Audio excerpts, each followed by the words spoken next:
Momen Presiden Turki Erdogan dan sejumlah delegasi meninggalkan ruangan saat Presiden Prabowo Subianto berbicara dalam forum KTT D8 di Kairo, Mesir, pekan lalu menjadi hangat diperbincangkan. Kementerian Luar Negeri pun merespon bahwa sesuai kebiasaan yang berlaku di forum internasional, setiap delegasi berhak menentukan kapan ketua delegasinya duduk di kursi delegasi atau meninggalkan ruangan. Lantas, benarkah hal tersebut lazim dilakukan saat ada kepala negara lain yang tengah berbicara? Kita akan membahasnya pemirsa bersama dengan pakar hukum internasional Universitas Jenderal Ahmad Yani, Profesor Hikmahanto Juwana. Selamat petang, Prof. Hik. Selamat petang, Prof. Hik. Selamat petang. Ya, selamat petang, Tiara.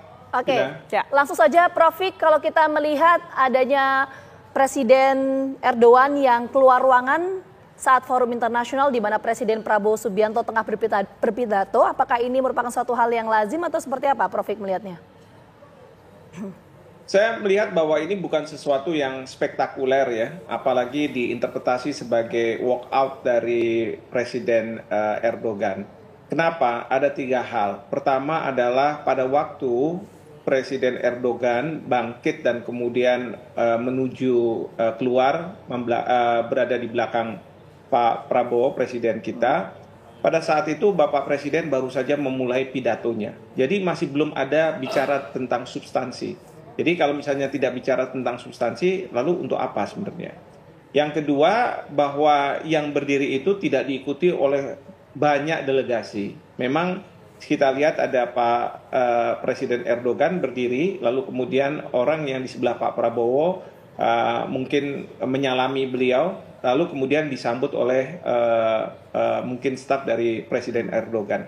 Jadi sama sekali tidak mengindikasikan bahwa ini suatu walkout. Terlebih lagi yang nomor 3 itu, dalam pidato Bapak Presiden, itu saya amati tidak ada cerita tentang adanya pertentangan di mana Indonesia mengambil suatu posisi tertentu. Kita tahu bahwa di Suriah, setelah Bashar al-Assad keluar dari Suriah, itu kan ada pertentangan antara Turki dan Iran. Ya, Turki dan Iran.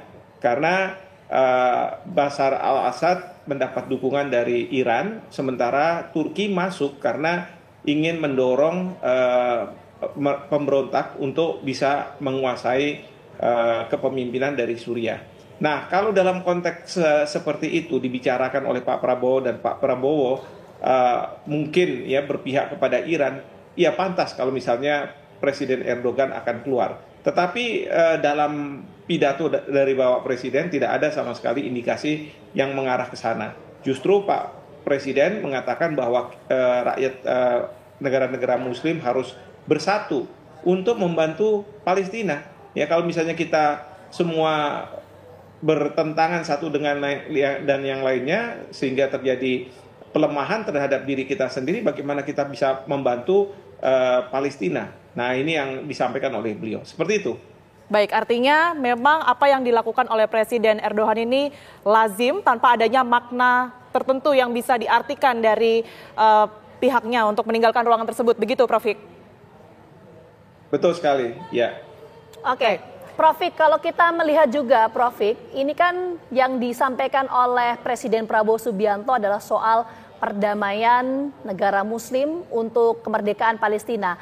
Dengan apa yang disampaikan oleh Presiden Prabowo Subianto di forum internasional ini, apakah artinya Presiden Prabowo Subianto ingin memberikan pesan bahwa Indonesia ingin menjadi katalisator yang dapat mempersatukan konflik di Timur Tengah, salah satunya soal Palestina? Pesan itu ingin disampaikan, Prof. Hik, atau seperti apa? Ya, ini sebenarnya seruan, ya, pesan berupa seruan agar kita negara-negara Muslim untuk mau bersama-sama kompak ya dalam menghadapi permasalahan yang ada di Gaza, terutama terhadap perlindungan dari rakyat Palestina. Karena mungkin Bapak Presiden tahu juga bahwa terkait dengan Palestina merdeka, ini ada 2 pandangan.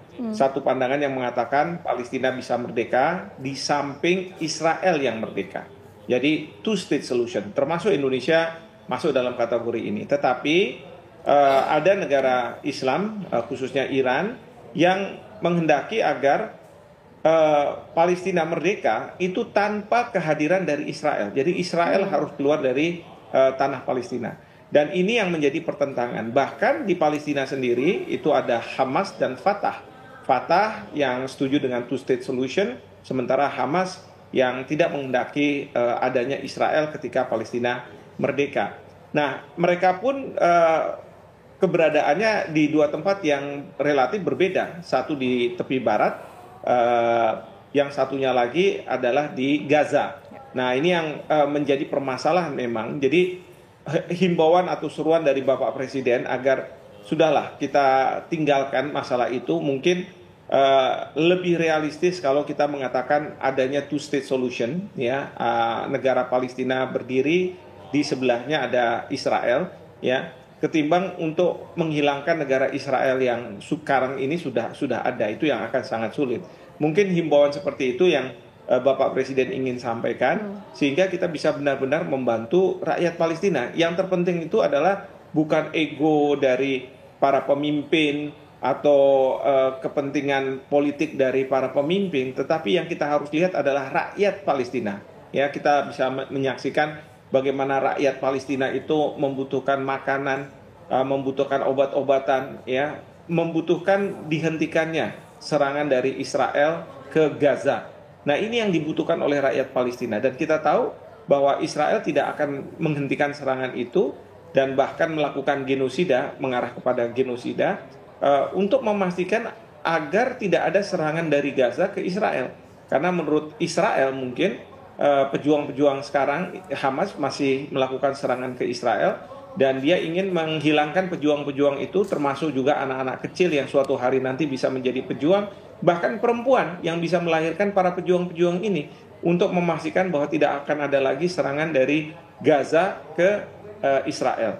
Nah, inilah yang mungkin himbauan dari Presiden kita, agar kita realistis.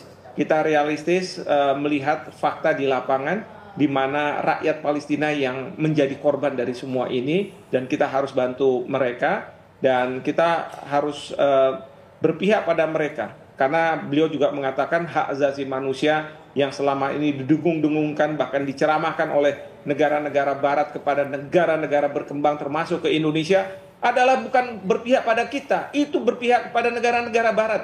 Jadi mulai dari sekarang stop, kita sudah tidak perlu lagi dengar ceramah-ceramah dari negara-negara seperti Amerika Serikat, Inggris, dan lain sebagainya. Kalau kita bicara hak asasi manusia, kita paling tahu hak asasi manusia di negara-negara Indonesia maupun negara-negara Islam. Artinya kemerdekaan Palestina menjadi harapan kita bersama. Semoga ini juga bisa segera terrealisasi, bermula dari apa yang disampaikan oleh Presiden Prabowo Subianto. Ya, betul sekali. Terima kasih sekali lagi Prof. Hikmahanto Juwana telah memberikan perspektif